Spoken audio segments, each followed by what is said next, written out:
Okay, you actually want to start by measuring the circumference of the wig head, and I'm just making sure that it is the same size as my head.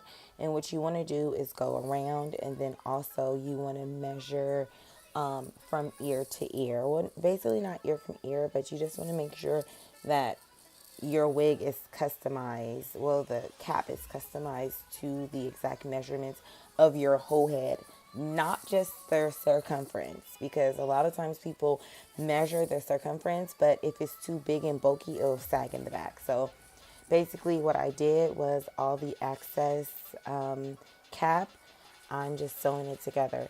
A lot of times you can cut that part off and then just sew it together, but since you see the stitching, I didn't want to cut through the stitching and then have the whole cap basically unravel. So yeah, right now I'm just stitching, going across, and yeah, a lot of times with this cotton thread, it will piss you off so bad because it constantly keeps tangling up. And I wanted to use the cotton thread instead of the nylon because I don't know, I just think it's a little bit stronger than the nylon thread, but the nylon thread doesn't tangle as bad as this cotton thread. But hey, when you want it to look a certain way, you just have to do what you have to do. Another tip I want to give you guys is to make sure you thread your needles beforehand. You want to buy at least 10 to 12 needles, thread them beforehand so you can go faster. Because if you thread them as you go along, you will really take all day doing that. You have to keep stopping and threading needles. If you do it beforehand, you can just get it done, and every time one needle ends, you grab another one and keep going.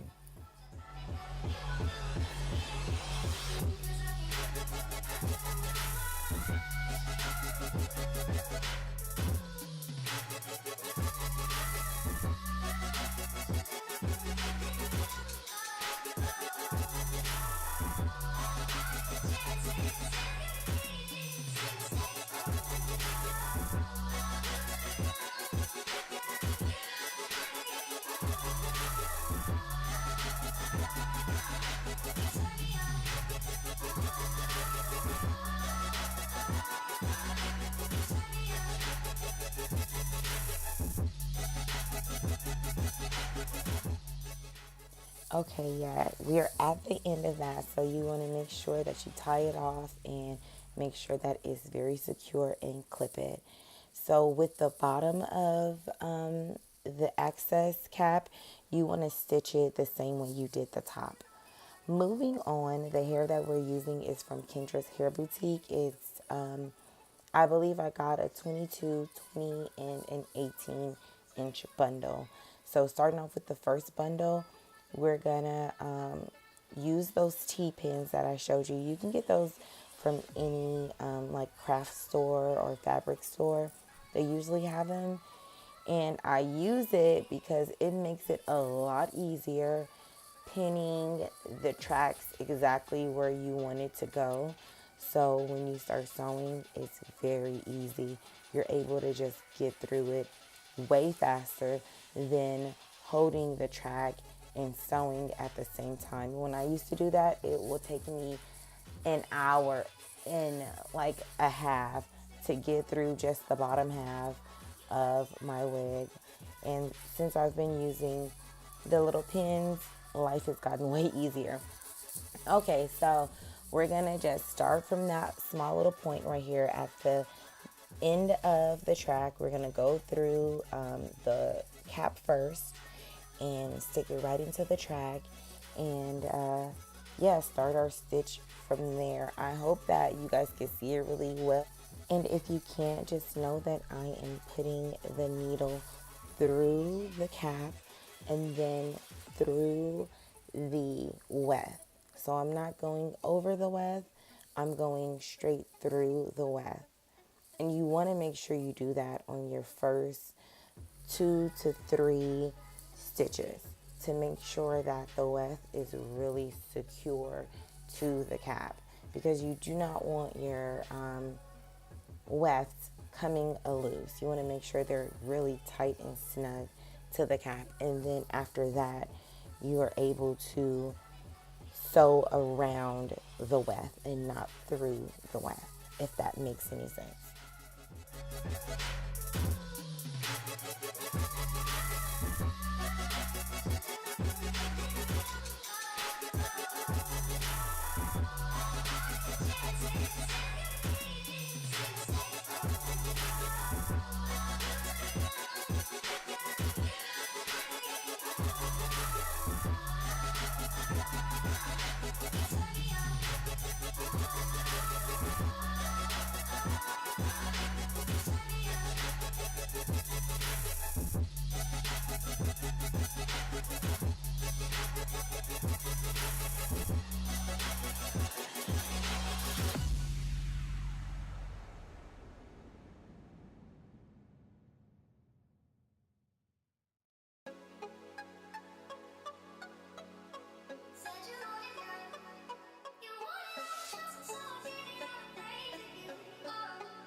Okay, now that I'm done with that first row, I just want you guys to see how it's supposed to look. If I lift my hair up at the back, or if I decide to like wear it in a ponytail, you won't be able to see the tracks underneath. And that's very important when you're making a wig. You want to be able to be versatile, or at least as versatile as you would want to be, as if it was your natural hair. Right now, I'm showing you guys how to use the flipped over method. You want to flip over your tracks. You don't want to cut them.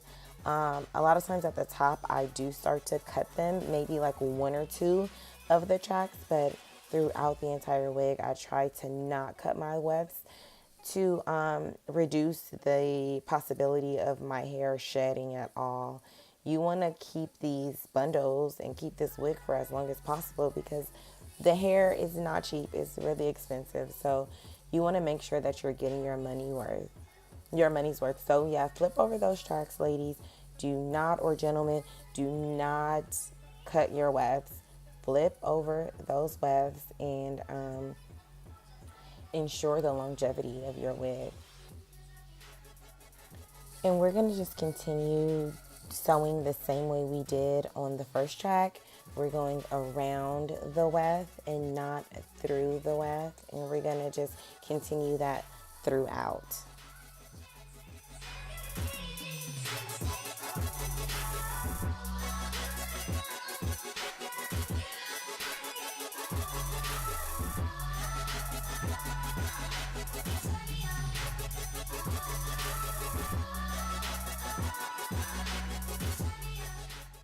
Okay, before we finish sewing the rest of this track, I want you guys to see how it's placed. You want to make sure that the tracks are meeting at each point, and also that you're placing them at a curvature. You also want to make sure that you have enough space in between each track and that they're not laying directly on top of each other. Okay, so I completely finished sewing the first bundle onto the cap, and I just want you guys to see how that looks.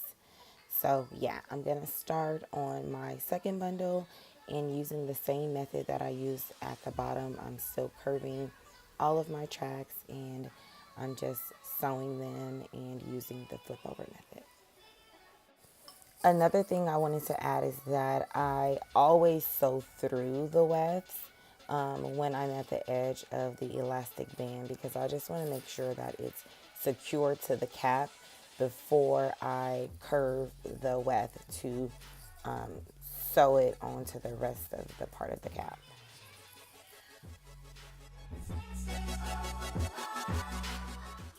just in case you guys were wondering, this is my first time using this dome cap, but I'm happy I did because it allows my hair to breathe and it doesn't rip. And a lot of the other dome caps I was using would rip when I, went in to scratch my hair or, just reusing the wig multiple times, it'll start to fall apart. And I haven't experienced that with this wig at all. So I am pretty happy. And it was inexpensive. I believe it was about $4. And yeah, nobody wants to spend all this time making a wig for it to start to fall apart after about 2 months. You want this to be something that you can use for a very long time. So yeah, if you guys are looking for a dome cap that you feel that is flexible and will work and it's durable, I recommend you guys trying this wig cap.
Okay, I want you guys to see how there's more space on one side of the wig because it is a side part. We've run out of space on one side, but I'm going to continue to use the flip over method and sew the wig down, basically going back and forth until this whole gap is filled. I remember when I first started making my wigs, I would get to the end and I would have all this space left over on one side and the other side would be finished and I would freak out. Do not do that, ladies. It's normal. When one side gets full, just work on the other side. It will be okay. It's going to still look nice. I promise you, it definitely will. So don't worry. Even if you have a middle part and you have more hair on one side, if you fill in the spaces that are empty, it will be fine. You have to start off from somewhere, right?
We are at the end of the video. I hope you guys found these tips in this video useful. Right here, I'm just using the flip over method, and I am going to continue doing that until there's no space left on the cap. I'm not going to sew over the two lines of demarcation. I'm going to cut around that once I'm done. So yeah, if you guys have any questions, let me know in the description box down below.